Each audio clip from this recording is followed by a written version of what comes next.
Magandang gabi po sa ating lahat. Magandang gabi sa mga 42 na kasama ko sa Facebook Live at sa 81 na kasama natin ngayon sa Zoom. Okay? Hindi ko sinama sarili ko, 82 tayo. So, magandang gabi po. Teaching devotional na naman ho uli. I know today's a holiday. So sana tayo ay nakapagpahinga kahit papaano at sana handa tayo sa ating teaching devotional tonight.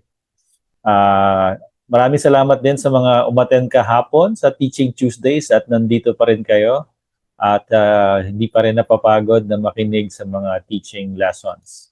So let me share my screen now. Oops. Ayan. So sana po nakikita niyo yung screen.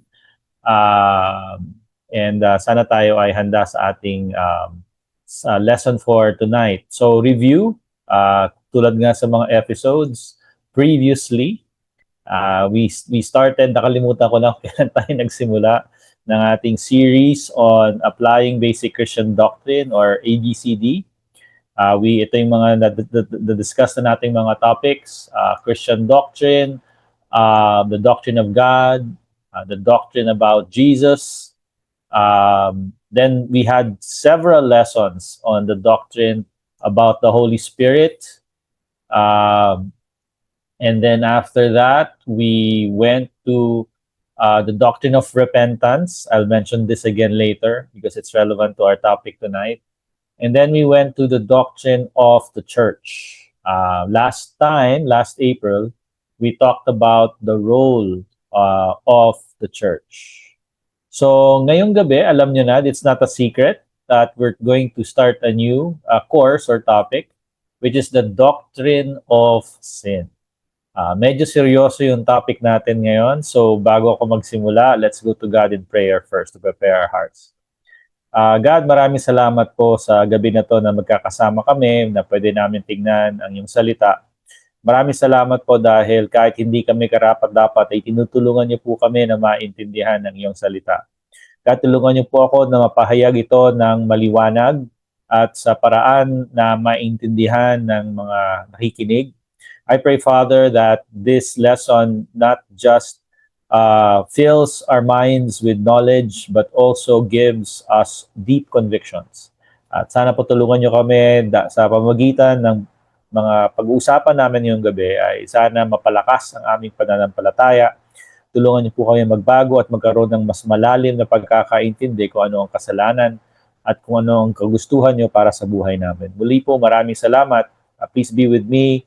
I'm not worthy to share and teach, but God, I pray that you use me as your vessel, as your way to share your message. And I pray that your message will be heard despite my weaknesses, Father. God, thank you. It's in Jesus' name we pray. Amen. Okay, so tonight, we will start a new course, the doctrine of sin. Now, honestly, nung nabasa niyo yung announcement na ang topic natin ay doctrine of sin, gaano karami sa inyo ang naging excited? Or nung nakita niya yung topic, medyo kinabahan or medyo hindi masyadong excited dahil sin yung topic. Personally, it took me a while to decide to talk about sin sa ating teaching devotional. Napansin niyo, nauna na yung repentance, right? Several months ago. It was because I felt I was not ready to talk about sin or salvation because these are very big topics sa Bible. It's such a large topic. The Bible talks about sin a lot. In fact, one author says na, si D.A. Carson, sabi niya, from Genesis 3 hanggang Revelation, the whole Bible just talks about how God is trying to fix the problem we created because of our sins. And aside from that, maraming mga philosophies, mga theories, mga theological writings na maraming sinasabi tungkol sa sin. And it could be overwhelming, the amount of material. But I decided, let's just focus on what the scripture says. What does the Bible say about sin? No? But even if we just focus on what the scripture says about sin, honestly, marami pa rin tayong pwedeng pag-usapan. Um, in fact, we will probably have at least 4 lessons under this topic on the doctrine of sin. So aside from the scope of the topic, dahil napakalaki nga, ang daming scriptures that talk about sin, yung sin o topic ng sin, mahirap siyang i-discuss because it seems like an unpleasant topic. Parang hindi siya kaaya-ayang pag-usapan. Parang judgment day or hell or death. Ito yung mga topics na hindi masyadong popular na pag-usapan. Um, sin is also difficult to discuss because many reject it. Hindi na popular yung concept of sin today dahil ang mundo natin ngayon hindi na niniwala sa absolute truth na yung sin daw ay hindi dapat natin pinag-uusapan dahil wala namang talagang sin.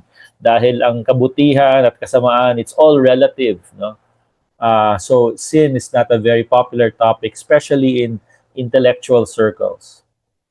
Pero, as Christians, we cannot avoid talking about sin. We cannot become Christians if we do not understand the concept of sin. Hindi naman tayo magiging Kristiyano kung hindi natin naintindihan yon. And most people stop being Christians because of sin. Sin is the reason. And so that's why it's very important for us to know and understand sin. Sin is like a deadly disease. Diba? Maybe like cancer or leukemia or whatever. Ayaw natin pag-usapan kasi nakakalungkot or nakakatakot.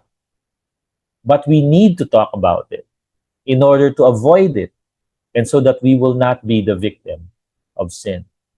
So the first part of our lesson tonight is the meaning. This is the topic for our first topic for tonight. Is the meaning and nature of sin. So in this lesson, we will just focus muna ang ibig sabihin ng sin. Ano yung nature niya? We will answer the question, what is sin? Ano ba ang kasalanan? Now, this is an important question to answer because we will not appreciate our salvation. We will not appreciate what Jesus did for us on the cross. We will not appreciate grace unless we understand what sin is. We will not appreciate salvation unless we understand what we are being saved from. So the first part of our lesson is the meaning of sin. So, ano ba yung sin? First of all, ano yung mental picture? Ano yung na-imagine nyo when you hear the word sin? Ano bang na-imagine nyo? Taong may pinapatay, may taong nakikipag-away, may kaguluhan. What comes to your mind? Anong mental picture when you hear the word sin? What do you associate with the word sin? Now, if someone asks you, may lumapit sa inyo, tapos tanongin kayo, what is sin? Ano ba yung kasalanan? What will you say? Paano mo siya i-define? Paano mo siya ipapaliwanag? Now, some of us might go to Galatians chapter 5 at tingnan natin yung mga sins na nakalista doon. Or we might go to James chapter 4, verse 17 and explain the sin of omission. These are things that we're very familiar with. Pero these are types of sin. Ito yung mga klase ng kasalanan. Ang tanong, what is sin per se? Not ano yung mga klase ng kasalanan, pero ano ba yung kasalanan? What makes the actions in Galatians 5 sinful? Bakit kasama sila sa listahan? Why is the sin of omission in James 4:17, why is it sinful? What do the things listed in the Bible or things identified as sinful, what do they have in common? Bakit sila kasalanan? Why are they sin? Can you explain it? Pag tinanong kayo, paano natin papaliwanag kung bakit kasalanan ang mga bagay na yon? Well, let's look at first the word for sin. No? Sa Bible, sa New Testament, it's actually similar kahit sa Old Testament, but since I haven't studied Hebrew, I'm going to focus on the Greek. Most of the time, the word sin appears in the New Testament. It is translated from the Greek hamartia, yun yung noun, no?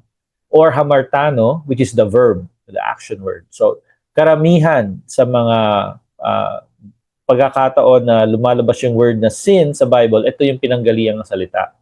Now, in the Greek lexicons, ang definition ng hamartia or hamartano is to, as a failing to hit the mark. You know, the analogy has always been parang archery, yung may bullseye, tapos hindi mo tinamaan. Yun ang literal na ibig sabihin.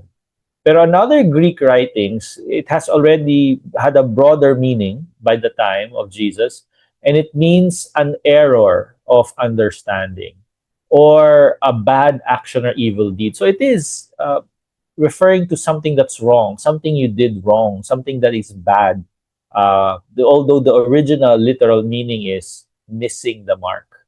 So yun yung pinanggalingan ng salitang sin sa Greek na tinatranslate sa English na sin. But the scriptures itself, the Bible itself defines. Merong kahulugan na binibigay sa sin. First, in Romans chapter 3, verse 23, we know the scripture very well. The Bible says, "For all have sinned and fall short of the glory of God." Sabi naman sa 1 John chapter 3, verse 4, "Everyone who makes a practice of sinning also practice lawlessness. Sin is lawlessness." So these two scriptures give us a definition, kahulugan, kung ano yung kasalanan. First of all, sin is falling short, kakapusan. Hindi natin naaabot ang pamantayan, ang standard ng Diyos. So imagine natin merong standard si God na kailangan natin ma-achieve, maabot, laging hindi natin naaabot. Sin is also defined as lawlessness. In Tagalog, yung lawlessness sa Bible, tinatranslate sa mga Tagalog Bibles as paglabag. Or sa English kasi yung paglabag, violation. But I think lawlessness is more than just a violation of rules. It is acting as if there is no law. Kasi yung lawlessness sa Greek is anomos, which is para siyang ibig sabihin. Nomos kasi means law. So pag sinabi mong anomos, walang law. Parang wala kang batas na kinikilala. Ito yung pamumuhay na parang walang utos ang Diyos.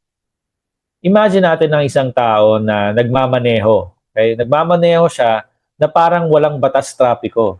Kahit red, diretso pa rin siya. Hindi siya nagsuslow down. Hindi siya sumusunod sa speed limit. Okay? Paano natin siya ilalarawan? Pag ganyang klaseng tao, ano tawag natin doon? Parang lawless, di ba? Reckless siya magmaneho. Delikado. Delikado para sa kanya, delikado para sa mga tao sa paligid niya. Ganyan din tayo kapag tayo ay lawless. Pag tayo ay namumuhay na parang walang utos ang Diyos sa mundo. So, kung titingnan natin na mas malalim, ito yung dalawang tests or paraan para malaman natin kung ang isang bagay ay sin o kasalanan. So, according to the Bible, the meaning of sin involves falling short and lawlessness. Falling short means, and this is my own way of defining it, looking at what the scripture says, sin is failure to reach God's standards. So, kumbaga, merong kailangang maabot, hindi natin kayang abutin. Sin is a failure to do what God expects from us. Merong linya, merong bagay na dapat natin ma-reach, hindi natin naabot. But sin is also lawlessness. Sin is going beyond a boundary that God has set. Kumbaga, may sinasabi si God na ito, hanggang dito lang dapat. Pero ang pag-sin ay paglabas, going over, going beyond, crossing the boundary beyond what God wants us to do. Sin is exceeding what God allows us to do, sumosobra. So, you see the mental picture now. Kakulangan ang sin at in certain situations, kasobrahan din ang kasalanan. These are the two tests for sin, and we can apply it in a variety of actions or omissions that we do. Pero kung titingnan natin itong dalawang test na to for sin, it makes it very clear that first and foremost, sins are against God. Lahat ng sins, ultimately, against God. Kaya nga sins hurts God. That's why sins are often called or considered as rebelliousness against God. Kasi kahit na yung kasalanan natin na nakakasakit sa tao, kasi kadalasan ang tingin natin sa kasalanan parang may masama tayong ginagawa sa kapwa, 'di ba? Yung pagmumura, pagsisigaw, pananakit, 'di ba? Pang-aapi, pang-aaway. Yung sins na to ay horizontal. Nakakasakit tayo sa ating human relationships. Yun ang nakikita natin palagi. But the reality is, sin is primarily vertical. It hurts our vertical relationship with God. And that's the most the gravest damage that our sin does, more than damaging our horizontal relationships. Kasi ito'y hindi natin nakikita how much it hurts our relationship with God. And so what this also tells us is this: just because what we are doing is not included in the sin list, di ba? Maraming scriptures sa Bible, Colossians and Galatians, may mga Timothy, may mga list ng kasalanan tayong pwedeng makita. But just because what we are doing is not included in the sin lists in the Bible, it doesn't mean it's not sin. Ang sin lang naman ay hindi lang yung nakasulat o nakalista. Because this is the test, the definition for sin. So, ano ba ang hindi nakasulat sa Bible? Child abuse, corruption, mga scams, mga panloloko, smoking, drug addiction, gambling. These are things that are not listed explicitly in the Bible as sins. Pero we know that something is sinful because when it is falling short of the standard of God, or it goes beyond what God is expecting us to do. It doesn't mean that when things are not listed in the Bible, they are not sinful. If it's still falling short of God's standard, if it's still lawlessness, it is sinful in the eyes of God. That's why it's important for us to know ano ba yung standards ni God. Kasi hindi natin malalaman kung kinakapos tayo, kung hindi natin alam kung dapat anong naabot natin. It's important for us to know the Bible and what the Bible teaches about God's commands. Kasi hindi natin malalaman kung nag-exceed, sumobra na tayo sa expectation sa atin ni God. When we face God, hindi natin pwedeng sabihin, ay God, sorry, di ko alam eh. Sa batas may sinasabi, di ba? Ignorance of the law is not an excuse. This is even more true about the commands and expectations of God. Hindi natin pwede sabihin kay God pag tayo hinuhus, God, sorry God, di ko alam eh. That doesn't apply. We need to know. That is our responsibility. We cannot say, hindi kasi tinuro sa akin eh. No, it is our responsibility to know what God expects from us and to live our lives accordingly. Hindi natin pwedeng sabihin na, sorry God, hindi ko alam na kasalanan pala yon. Hindi mo nga pwede sabihin yun sa pulis or sa hukom. Lalo hindi mo pwedeng sabihin yon sa Diyos. Now let's look at the nature of sin. What is the nature of sin? Well, we'll look at two things. Two things about sin for tonight. First is that sin is universal. Sabi sa Romans chapter 3, verse 10 to 12, there's no one righteous, not even one. There's no one who understands. There's no one who seeks God. All have turned away. They have together become worthless. There is no one who does good, not even one. Sabi sa Romans 3:23, we read it a while ago, for all have sinned and fall short of the glory of God. Yung sa Romans 3, parang, paulit-ulit pa, no one, not even one. Parang dinidiin talaga ni Paul. Everyone has sinned. Walang exception. Except Jesus. But we will talk about Jesus and sin in another lesson. But everyone except for Jesus has sinned. No one is righteous. Yung pinakamabait na tao na kilala mo, even that person has sinned. Kasi we all fall short. We all violate God's law. Deliberately or negligently, we all violate God's commands. Note that Paul was not talking here about non-Christians because he was writing to Christians. Sometimes we can think that we are better than others. At least hindi ako katulad niya. Hindi ako mamatay tao. Or isip natin, at least hindi ako katulad niya. Magnanakaw. At least hindi ako katulad niya. Diba? Minsan, We take pride on the fact that, we are Christians and mas mabait tayo sa maraming tao sa paligid natin. Well, at least sana. We think we are more moral. But you see, tulad ng lesson natin sa sin, right? When we do the sin study with our friends, no matter how far or how close we are to God's standard, tayo malapit. Yung iba malayo. Ganun pa rin, tapos pa rin tayo. We still fall short. We might be closer to God's standard than other people, but we're all in the same boat as everyone else. We all still fall short. Unless we are humble enough to accept this, unless maging mapagkumbaba tayo at tanggapin natin na makasalanan din tayo tulad ng ibang tao, we will not appreciate Jesus. We will not appreciate God's grace.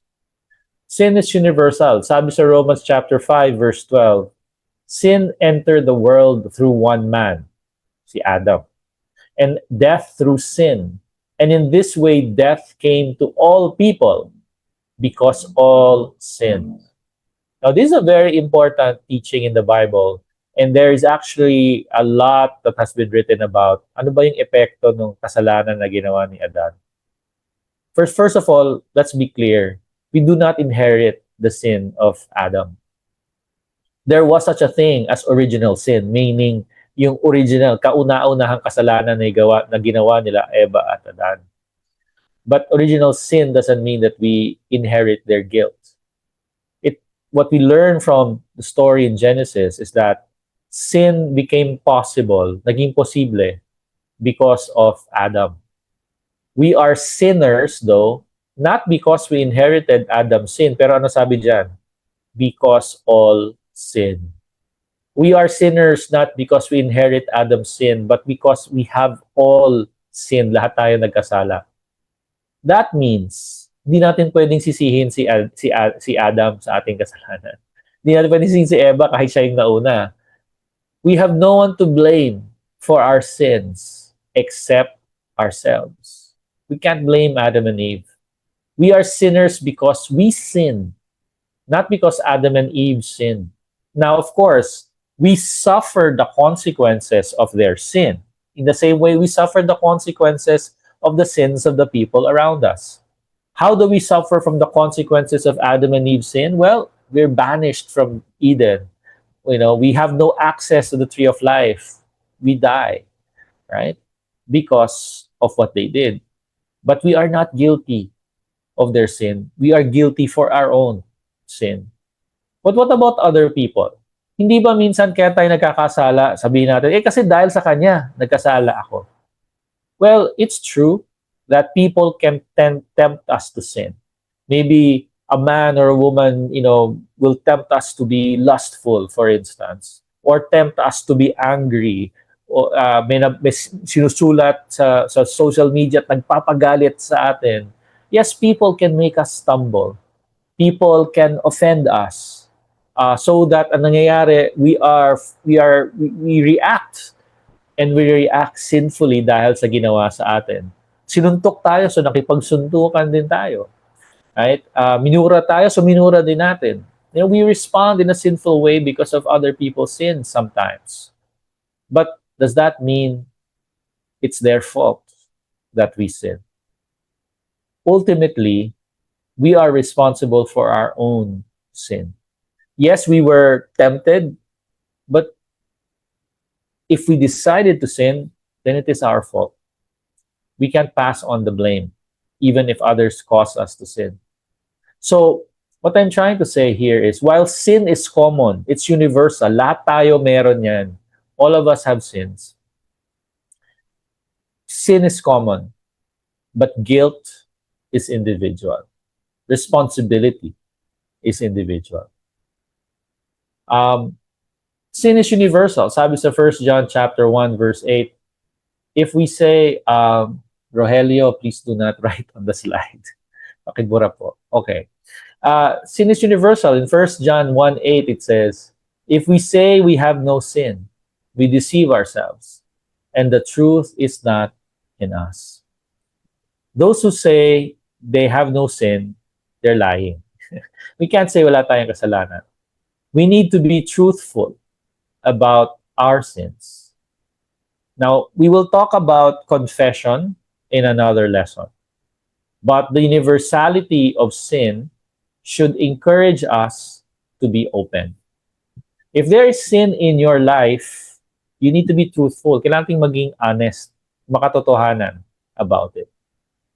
And sometimes it's embarrassing, to confess. But remember, since sin is universal, lahat tayo may sins, the person you are confessing to is also sinful. So there's really no need to get embarrassed because sin is universal. Even the person you're confessing to needs to confess his or her own sin. So sin is universal. It's sabi sa Isaiah 53 verse 6, we all like sheep have gone astray. Each of us has turned to our own way, and the Lord has laid on him the iniquity of us all. Sabi sa Acts 17 verse 30, in the past, God overlooked such ignorance, but now He commands all people everywhere to repent. So sabi sa Isaiah 53, para tayong mga tupa na naliligaw, we have all gone astray. And that, I think, describes some of our sins. Initially, hindi naman natin sinasadya.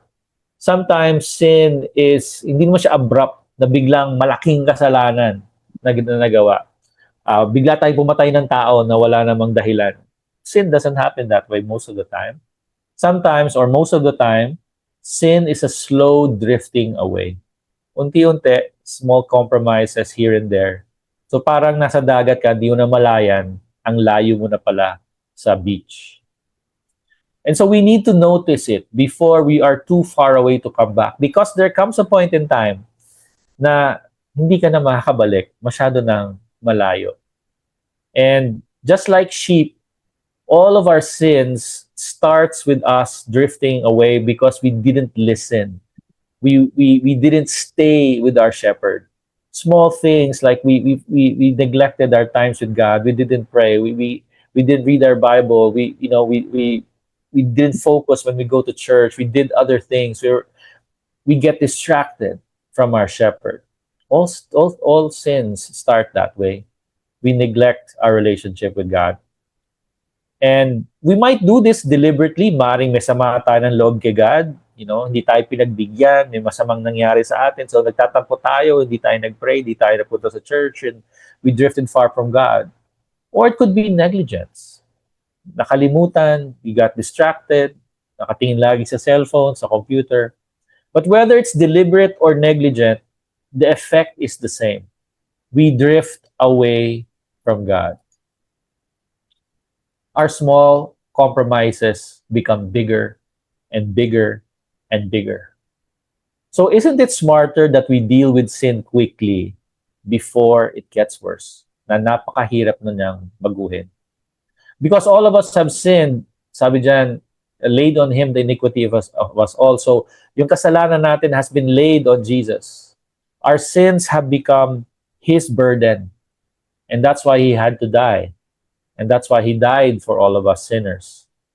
But that Jesus died for all sinners does not mean all sinners are saved. Diba? It's true, Jesus died for all sinners. Pero ibig sabihin, all sinners are saved. We are all sinners, but sinners need to repent. Sabi sa Acts 17:30, we are all sinners. So that means all of us need to repent. And, we had lessons on repentance before. So if you need to go back to understand what repentance means, you can go back to those lessons again. The other nature of sin is that it's enslaving. Sabi sa John chapter 8 verse 34, truly, truly, I say to you, everyone who practices sin is a slave to sin. Sabi sa Romans 6 verse 16, you are slaves of the one whom you obey, either of sin, which leads to death, or of obedience, which leads to righteousness. So the Greek word for practices, diba, who practices sin, is poieo, which means to commit, to do something, to make, to... So it's a deliberate act. It's something that you are willing to do, that you intentionally did.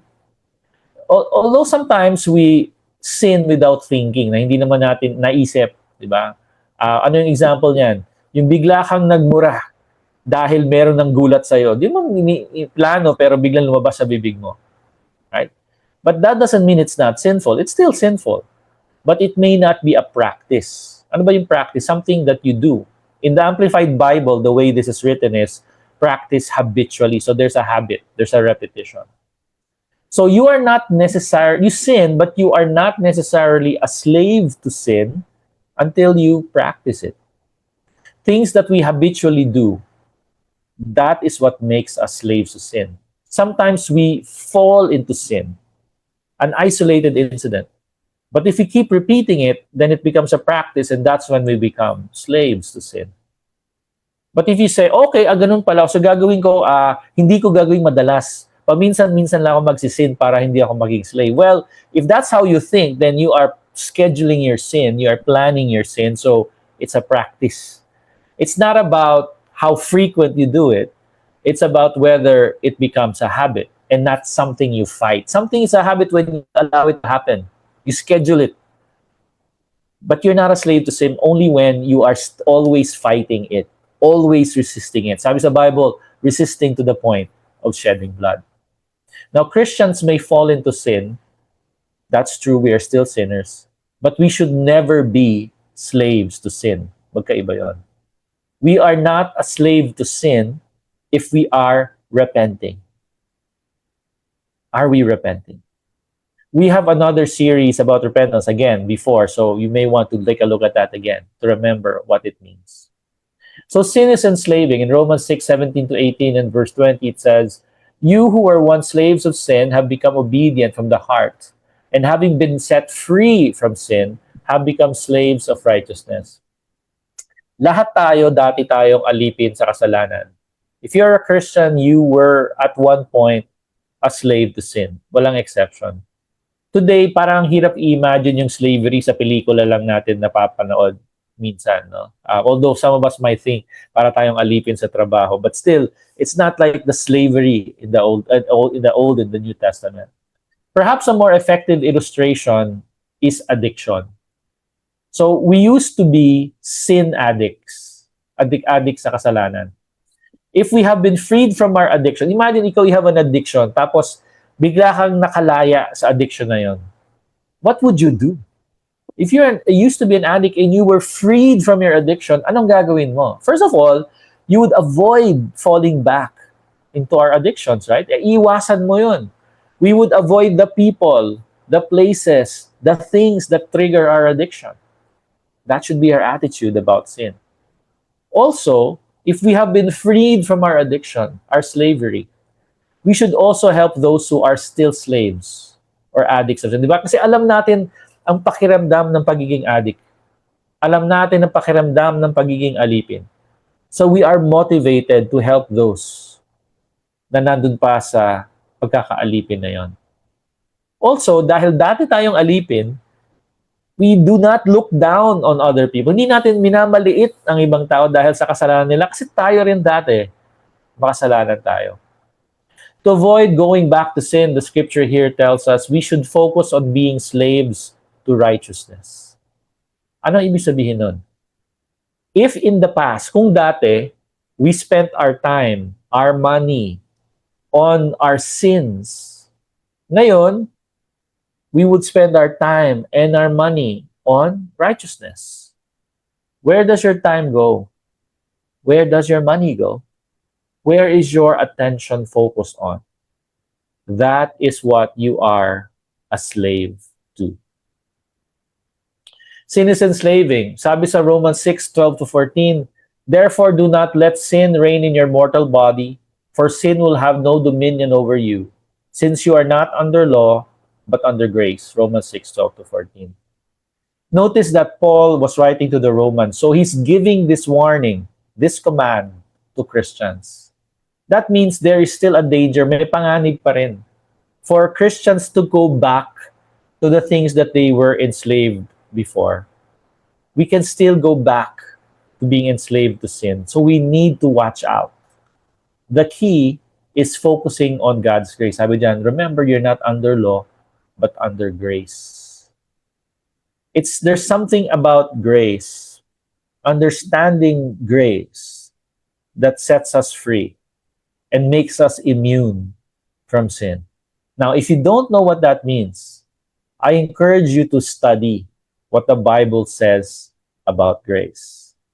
And when you study it on your own, then you will understand and then you will appreciate what it means to be free from sin. That's our last point. I actually have discussion questions, but since we have a Q&A, we will not have a discussion this evening.